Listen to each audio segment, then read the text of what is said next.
Hello, I'm Kesslin. My half-sister called me the strongest orphan she knew, right there in front of everyone at her wedding. They smiled, I stayed silent. But silence doesn't mean you don't feel every cut. They erased my mother, rewrote our past, and used my own money to celebrate it. What would you do if the people who owed you love gave you a spotlight just to humiliate you? Would you stay? Or would you do what I did and cancel everything? I stood in the entryway of the house I used to call home, the scent of lemon cleaner hitting my nose like a memory I didn't want to relive. The air was too still, too staged, like everything had been scrubbed clean of the years I lived here. I hadn't been back to Savannah in over a decade, and certainly not to this house. But here I was, 3 weeks before Mallory's wedding, pretending like I belonged. I'd barely set down my suitcase when I noticed it. The photo wall above the fireplace, once cluttered with school pictures, family vacations, and a single portrait of my mother, was now curated to perfection. Centered where my mother's photo used to be was a blown-up image of my father and Charla, all decked out in pastel pinks at their vow renewal ceremony. There was no trace of Lorna, no wedding photo, no snapshots of her holding me in her arms on the porch swing. Nothing. I stared at it longer than I should have. Charla had the wall redone for the rehearsal dinner, Mallory said, as she breezed past me, arms full of peony samples and a clipboard. It's all about aesthetics. Of course it was. No one said a word about the change. No one acted like it was strange. To them, that space had always belonged to Charla. My mother? A technicality, a smudge on the frame. That night, as I unpacked the few things I brought, I left the closet door open. It still smelled like cedar, and faintly of my mother's old perfume. I lay down, but didn't sleep. I just stared at the ceiling fan spinning slow and steady, trying to slow my thoughts to match. The next morning, I came downstairs early. Habit, I guess. I was always the first one awake growing up. Being early meant avoiding small talk and navigating tension in silence. Charla was already at the stove, flipping pancakes with the same precision she used to slice me out of the narrative. You always were an early riser, she said, not turning around. Just like your father. I nodded, unsure what to say. We weren't built for casual conversation. You know, she continued, we tried to give you everything after your mother passed.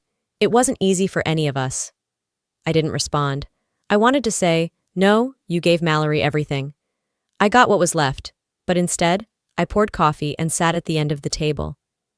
The truth, my father had married Charla first. Mallory was their child. But when they divorced and he met my mom, things changed. For a while.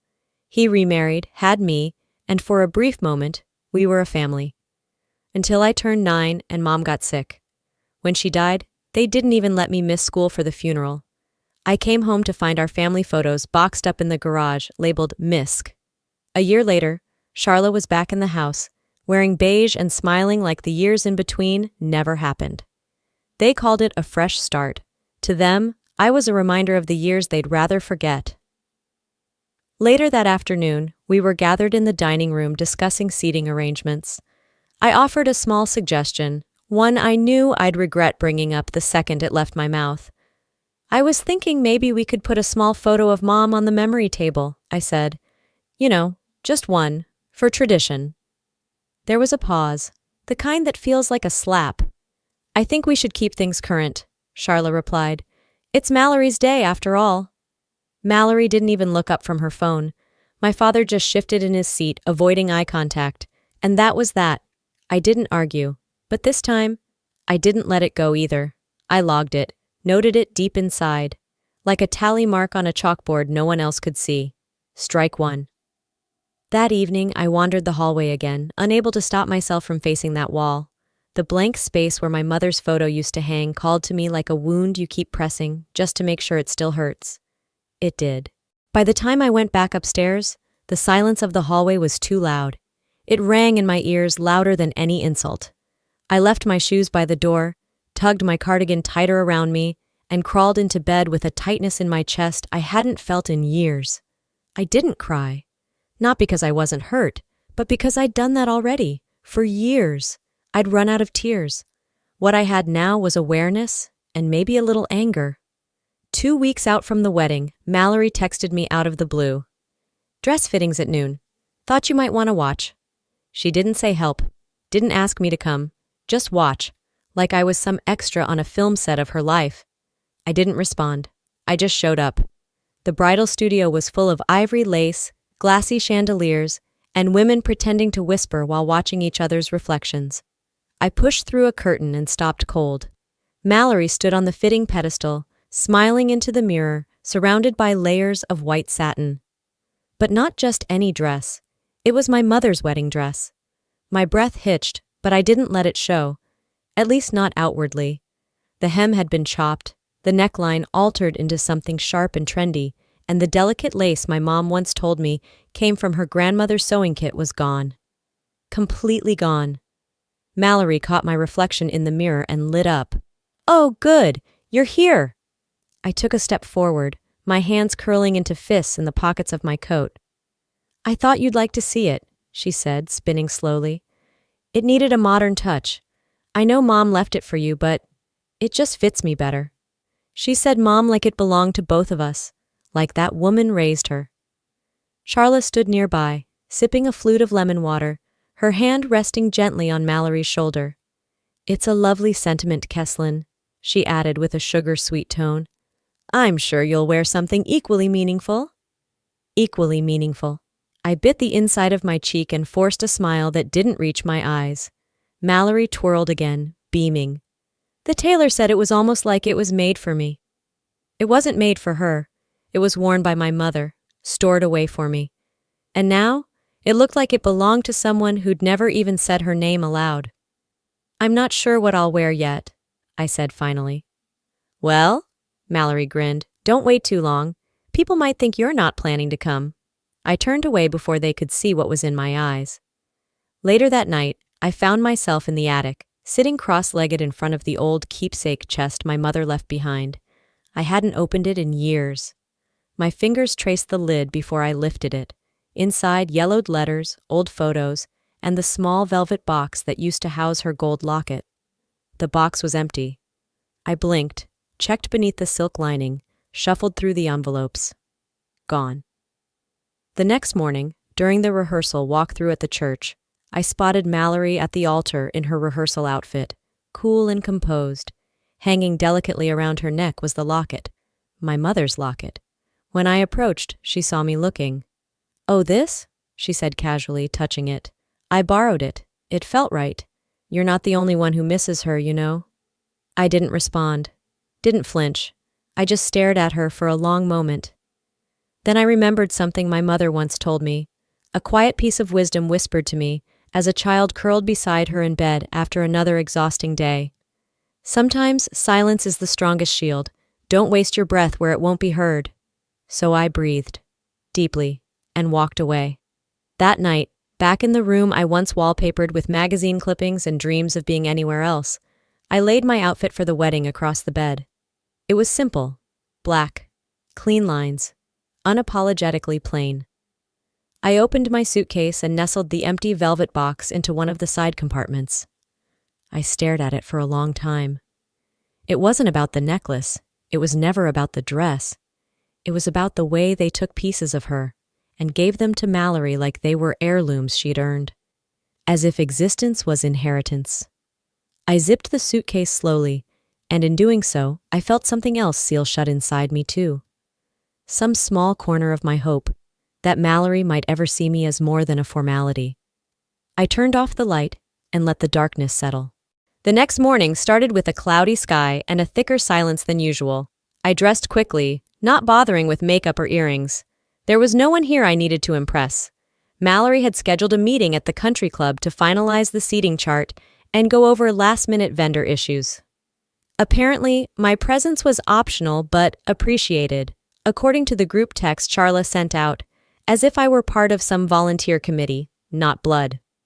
The lounge was filled with soft piano music and the smell of fresh croissants. Mallory and Charla sat at a long table with a laptop open and a stack of color-coded printouts in front of them. Dad was there too, thumbing through a magazine with pictures of luxury yachts, his default move when he didn't want to be involved, but also didn't want to leave. I sat off to the side, sipping ice water, trying to make myself invisible. But I caught a glimpse of the seating plan laid out across the table. The names were typed in small script, arranged by table numbers and relationships. Bride's family, groom's family, bridal party, close friends. Then there was a section labeled Other Guests. That's where I saw my name, wedged between an old neighbor from Charlotte's side and someone listed as cousinish. I felt my stomach sink, but my face didn't move. I took another sip of water and leaned back slightly to get a better look, hoping I had misread it. Charlotte noticed. "Oh, don't worry about that. It's just alphabetical. The software does that automatically." Mallory didn't even bother to glance up. She was texting again. Probably about flower arrangements or which playlist would keep people from falling asleep between courses. No one corrected it. No one said, "Oops, let's fix that." I sat still, completely still, and let the chill settle into my bones. It wasn't about seating anymore. It was about what they thought of me, what role they assigned me when they thought no one would notice. The day passed in a blur after that. I went through the motions, nodding when asked, helping with minor logistics like moving chairs or confirming the bakery delivery. But my mind was elsewhere, circling that label like it had teeth. The next day, there was a bridal brunch hosted at a nearby vineyard. Sunlight poured in through the wide windows, catching on champagne glasses and pastel floral centerpieces. Women in dresses that cost more than my rent mingled, laughed, and complimented Mallory like she was some kind of royal being coronated. A bell rang lightly, and Mallory stood up, clinking her mimosa glass. "I just want to take a moment to thank my amazing bridal party," she beamed. "You ladies are my ride or dies, my soul sisters. I can't imagine this weekend without you." There was clapping. A few women wiped their eyes. Someone I didn't know turned to me and whispered, "Wait, aren't you her sister?" Mallory heard it. She laughed lightly and said, "Oh, Keslin's not really into this stuff. She's more of a minimalist." Minimalist. Not family. Not important. Just not the right aesthetic, apparently. I didn't flinch. I just nodded. But my silence made a louder statement than any outburst could have. That night, back at the house, I was heading down the hallway toward my room when I heard heels clicking behind me. "Keslin," Mallory called. I stopped but didn't turn. "Look," she said, her tone tight. "I'm trying really hard to keep this weekend smooth. Don't make this about you." I faced her slowly. "It's already not about me. You made sure of that." She crossed her arms, the defensive tilt of her head showing. "This day is about family." I let out a short breath, not quite a laugh. "Then maybe you should have invited mine." Her jaw tightened. She didn't reply, just turned and walked off like she had somewhere important to be, like her reflection mattered more than her roots. I walked the rest of the way to my room, stepped inside, and turned the lock. Not because I was afraid, but because I needed to stop the old me, the peacekeeper, the fixer, the one who smoothed over every rough edge, from walking back out into that hallway and apologizing for making things uncomfortable. This time, I let it be uncomfortable. Morning slipped into late afternoon before I left the room. I'd spent most of the day with the curtains drawn, letting the world carry on without me. But by 6, I had to show up. Rehearsal dinner, vineyard rental, catered menu, and all. My name might have been left off the programs, but my RSVP hadn't been lost in translation. The venue was beautiful, in that curated way Instagram loves. Fairy lights, floating candles, polished wine glasses lined up in military precision. A floral arch framed the head table, draped in cascading whites and soft blush. I could practically hear Charla in my head. A vineyard says elegance without being pretentious. Sure. If elegance meant erasing lineage one toast at a time, the room buzzed with that kind of rehearsed joy. Over-polished smiles, overly loud laughs, the way people carry conversation when they're more aware of being watched than being heard. I chose a seat at the far end of the table, near the wall, where I could watch without being noticed. It was easier that way. Being a ghost was less painful than being deliberately ignored. Eventually, Mallory stood and tapped her glass with a fork. The room hushed. All eyes turned to her. Even the servers paused. She looked radiant. I'll give her that. Confident, poised, rehearsed. like a keynote speaker delivering a performance, not a sister remembering her roots. "I just want to say thank you," she began, voice sweet but steady. "First to my amazing friends who've made this week unforgettable, and of course to my soon-to-be husband, for loving me exactly as I am." Soft laughter. "But most of all," she continued, raising her glass, "to my father, for raising me alone, for teaching me how to be strong, independent, and grounded." There it was. A silence rang out louder than any applause. I didn't blink. I didn't speak. I just turned slightly to look at him, my father, sitting beside her, smiling faintly, lifting his wineglass like it was the most natural thing in the world. He didn't wince, didn't correct her, didn't even glance in my direction. That wasn't an oversight. That was a rewrite, a public erasure wrapped in a compliment. Lorna's name wasn't just absent, it had been buried. And I realized in that moment that grief isn't just about losing someone. It's also about what happens when their memory gets auctioned off like an estate no one wanted to maintain. After dinner, I slipped out early, walked the gravel path toward the back parking lot under the fading light. I didn't say goodbye. No one noticed. The next morning, Charlotte called me into the bridal suite. "We're doing a quick dry run," she said brightly, handing me a spool of ribbon. "Want to help tie the favor boxes?" I nodded, more out of habit than willingness, and joined the others in a circle of activity and hairspray. That's when I saw it. On the groom's hand. The ring. Gold, vintage, delicate engraving on the inner band. It was my mother's wedding ring. The one Burke had promised me on a crisp fall day 5 years ago, when we visited Mom's grave, and he cried harder than I'd ever seen him cry. The one he swore I'd have.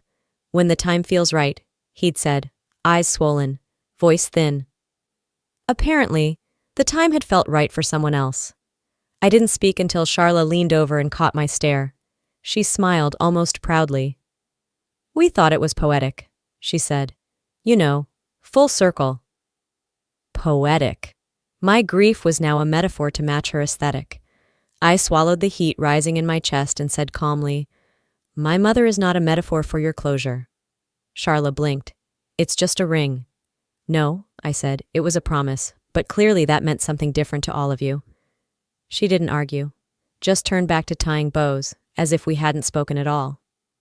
That night, I sat on the porch of the guest house alone, a glass of red wine balanced in one hand, my phone in the other. I scrolled to the shared wedding itinerary. My name was listed twice: venue support, logistics runner. I tapped into the calendar app and deleted both entries. Then I opened the notes section and typed, "You seem to have everything covered." I hit send and put the phone face down beside me. The vineyard lights twinkled in the distance. Laughter echoed from the main house. But I sat still, finally letting the air around me settle without expectation. This wasn't walking away. Not yet. But it was the moment the cord began to fray. The day my mother died was one kind of loss. But the day they used her memory as wallpaper, that was the day I stopped mourning. I didn't sleep much that night. Something inside had shifted, not snapped, not broken, but clicked, like a gear finding its notch after grinding too long against a false setting. By morning, I was sitting at the edge of the reception venue's private lounge, going over spreadsheets no one else would bother opening. Line items, vendor confirmations, unpaid balances, they were mine. I had signed the checks, placed the deposits, smoothed the edges of every vision Mallory and Charlotte tossed at me like I was some hired assistant with a clipboard. They never once asked how much I'd already contributed, or what else was due. They just assumed I'd keep showing up with answers and receipts. Charla walked in with a latte in one hand and a clipboard in the other. She didn't greet me. "We'll go over final floor plan and guest flow," she announced to the room. "We'll want to seat the donors close to the dance floor, of course, and the media table to the left of the cake display." Media? I glanced up, confused. Someone was live streaming this? Mallory breezed in next, humming something upbeat, her phone glued to her palm. She barely acknowledged me as she dumped her purse onto a nearby chair. "Oh, we printed thank you cards," she said suddenly, pulling out a neat stack. "For everyone who made this happen." She began handing them out. One for the florist, one for the event planner, one for the photographer, Even the bakery delivery guy, who poked his head in for 5 seconds, got one. When she reached me, she paused, just long enough to be awkward, then passed me entirely. I said nothing. Charla must have noticed the pause. "Keslin's more behind the scenes," she said with a wave. "She's the detail person, the glue, you know." Mallory chimed in, not even looking up. "Yeah, numbers are kinda her thing." I kept my eyes on the spreadsheet, refusing to blink faster than necessary. If I looked up, they'd see it. That I heard them, that it landed, that it lodged somewhere it shouldn't. I pressed my finger to the laptop's trackpad and closed the tab. That evening, I sat on the patio of my hotel with a glass of ginger ale sweating in my hand. I wasn't in the mood for wine, not after what I'd seen. Curiosity had gotten the better of me. I'd clicked the fundraiser link they'd plastered across Facebook, Instagram, even the email signature on Mallory's bridal updates. The page greeted me with a photo I hadn't seen in over 20 years. My mother, Lorna, holding a baby Mallory in the backyard of our old house. The photo was cropped tightly, zoomed in just enough to cut me out completely. I remembered standing next to them, maybe 5 years old, in a yellow sundress with strawberries on the hem. Gone. Erased. Underneath it, the caption read, "Our mom always said love should be celebrated big. Our mom. $8,000 raised under a lie." I stared at the photo longer than I should have, not because I was in it, but because I wasn't. That picture had come from my storage box. I'd scanned it years ago to preserve it after water damage ruined the album. No one else had a digital copy, which meant someone had gone into my things or downloaded it from somewhere they weren't invited. This wasn't nostalgia. It was theft. I didn't text Mallory. I didn't call. I didn't scream. Instead, I opened my laptop, pulled up my payment queue, and found the pending charge to the DJ, a vendor Mallory insisted on, someone with a light-up stage and customized playlists. I clicked cancel. Then I drafted an email. "Hi, Derek. Please redirect your final invoice to the bride's family. I will no longer be covering this cost. Do not use my mother's name in this wedding again. Best, Keslin Draper."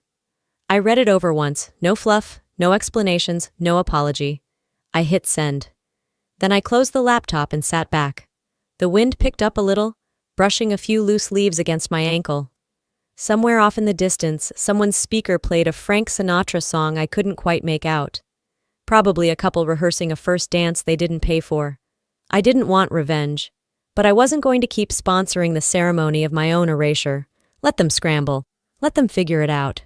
I paid for the stage, yes, but I sure as hell didn't owe them the spotlight. The next morning was unusually quiet. No chatter outside my door, no texts buzzing about seating arrangements or urgent vendor questions. I welcomed the stillness, even if it felt like a silence made of glass, clear, fragile, and easy to shatter. I was invited to the bridal suite, not by Mallory, but through a sticky note slid under my door. In Charla's handwriting it read, "Need help with final layout. Bring calm energy." That last line almost made me laugh. They never wanted my presence, just my composure, my ability to fix things without making noise. The suite was already humming when I arrived. Hair dryers blowing, perfume mist in the air, champagne being poured too early for anyone not playing pretend. I stayed near the back, a neutral observer, until my gaze caught a glossy booklet on the makeup table. The wedding program. I picked it up and scanned the inside cover. There it was in looping cursive beneath a sepia-toned engagement photo. Mallory Vexley, only daughter of Burke and Charla Vexley. Only daughter. My fingers curled slightly around the edge of the page. It wasn't a mistake. It was design. Intention. This wasn't just about flowers or fonts anymore. This was a deliberate rewrite of our family's record, and my mother had been deleted again. I felt the air shift behind me. Mallory stepped closer, tilting her head as if I were overreacting. "Avi wrote it," she said casually. "Not me." Like that excused it. I held her eyes longer than I ever had before. Her smirk faltered, just a little. Then she turned away, as if bored by the confrontation. I slipped the program into my bag and left without another word. Back in my hotel room, I dropped the program on the desk and opened my laptop. An unread email had landed from Avi.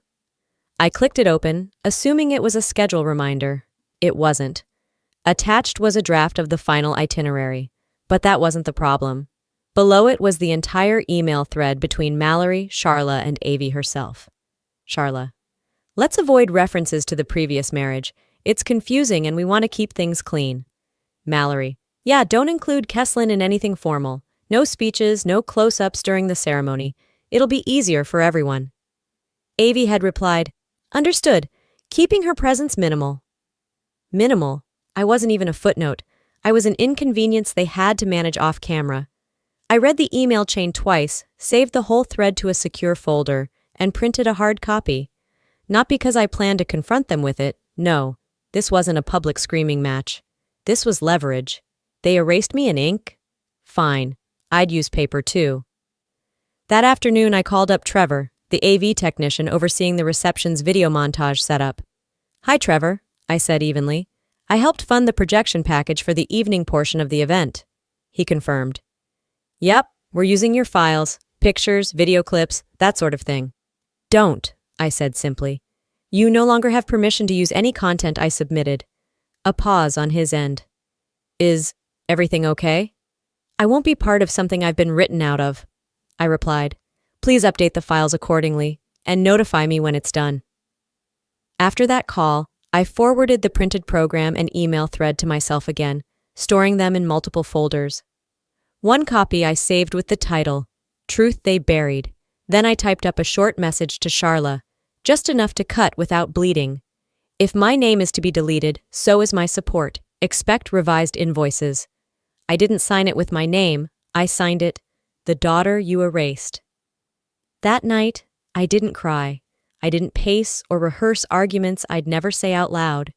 Instead, I sat on the balcony, wrapped in my mother's old cardigan, and listened to the muffled sounds of rehearsal dinner laughter drifting up from the lawn below. I imagined them rehearsing lines for a script that had no part for me. But they forgot something. I still held the receipts, and not just the financial kind. By the time I walked into the reception hall, I had already rehearsed my silence. I planned to stay at the edge of the room, sip something bitter, and leave before dessert. But plans don't always survive impact. The air was thick with perfume and self-congratulation. I kept to myself, nodding politely at a few distant relatives I hadn't seen since Mom's funeral. The chandelier flickered over white linens, rose-colored napkins, and rows of champagne flutes, all carefully curated, none of it sincere. Then the microphone crackled to life. Mallory stood under the arch of baby's breath and eucalyptus, holding her speech cards like she'd practiced this moment since childhood. Maybe she had. I just want to thank everyone for being here, she began. This day, this family, means the world to me. My jaw already felt tight. She continued with her script. Praise for the vendors, for Dad's support, for Charla's unwavering guidance. Then came the pivot. And to my maid of honor, Avi, who's been like a sister to me, she beamed. That's when she looked directly at me. I mean, technically I have a sister, she said with a playful shrug. But let's be honest. Growing up with a real family taught me what love looks like. Not everyone gets that, but Kesslin, she tried. People laughed, lightly, uncomfortably. The kind of laugh you give when you're not sure what's a joke and what's cruelty dressed as one. Mallory lifted her glass. To the strongest orphan I know, always proving she belongs one spreadsheet at a time. And just like that, the air snapped inside my lungs. A few eyes turned toward me. Some guests looked down into their drinks, embarrassed on my behalf. I saw Burke's expression, vacant, passive, the same one he wore at Mom's graveside. I stood slowly and slipped out the side door, each step steady, but burning. The hallway outside was dim and empty. I walked past the guestbook table, past the memory display, where not a single photo of my mother remained, and ducked into a quiet alcove. My hands shook as I opened my purse. I kept it with me always, the last letter Mom wrote before she died, folded carefully, yellowed slightly at the edges. I unfolded it, needing to see her handwriting, needing something real. What I found was torn, not just creased, ripped.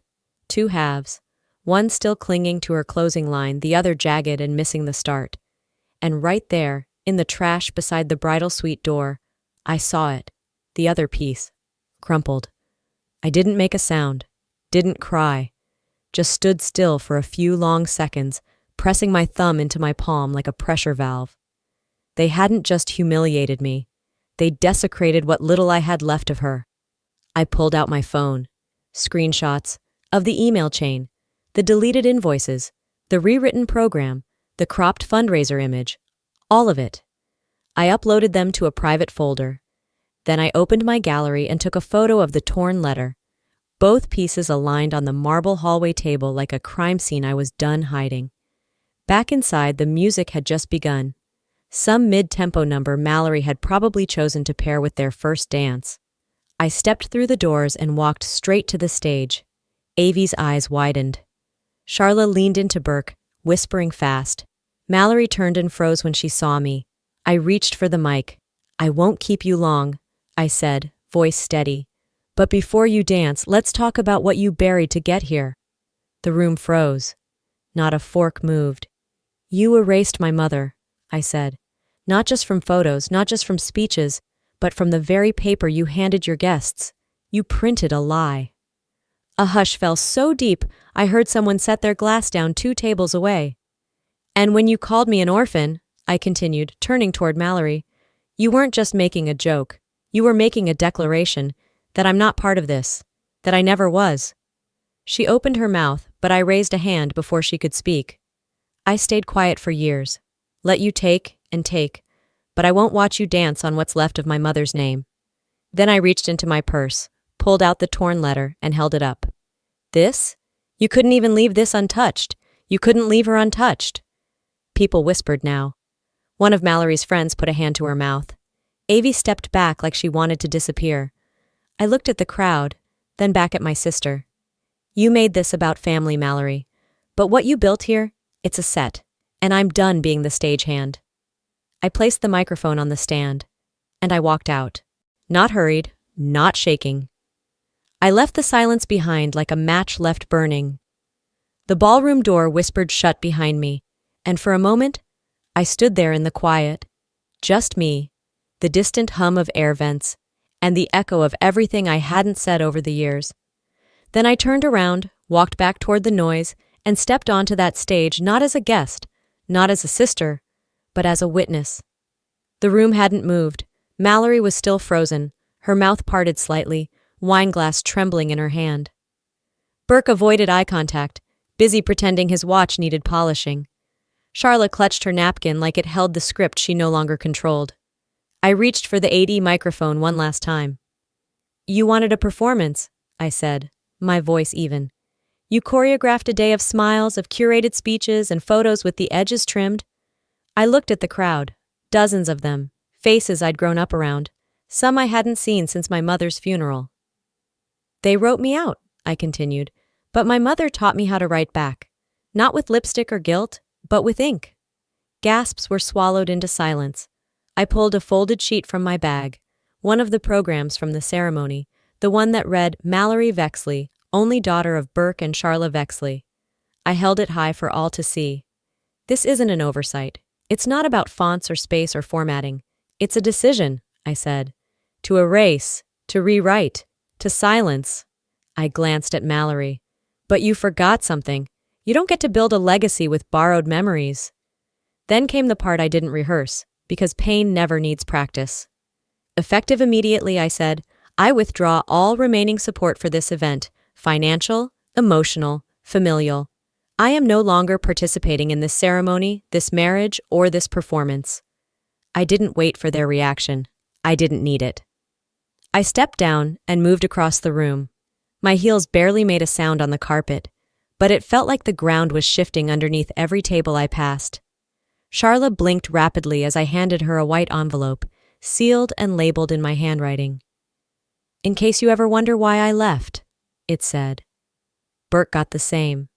Mallory's envelope was last. She stared at it like it might bite her. I didn't speak. I just let it rest on the white linen before her, beside a plate she hadn't touched. I turned and walked away, straight through the crowd. A few guests whispered. Others followed me with their eyes. One of Mallory's college friends mouthed the word "wow," like she was watching the ending of a movie she never expected. Near the door, I stopped.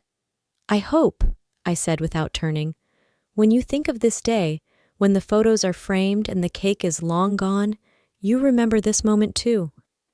And then I walked out. The sun had dipped low enough that the parking lot was soaked in orange light. I took my time down the stone steps, the scent of roses clinging to the air like something trying too hard to stay sweet. My phone buzzed, a message from the venue DJ. "Need final confirmation on playlist. Guest request override?" I tapped out a reply. "Play track 17. Set it to loop once." That song wasn't on the official set list, but I made sure it made the final cut. It was the last song my mother ever sang to me, on a night when I couldn't sleep, wrapped in a fleece blanket, while she hummed lullabies over dishes in the kitchen. As I reached the car and sat behind the wheel, I rolled the window down and waited. A few seconds later, the notes began. Soft at first, then spilling through the open doors of the reception hall like a quiet truth they couldn't shut out. Inside, they might have tried to carry on. Pretend nothing happened, but music tells the truth, even when people lie. Somewhere in that crowd, a few guests stood.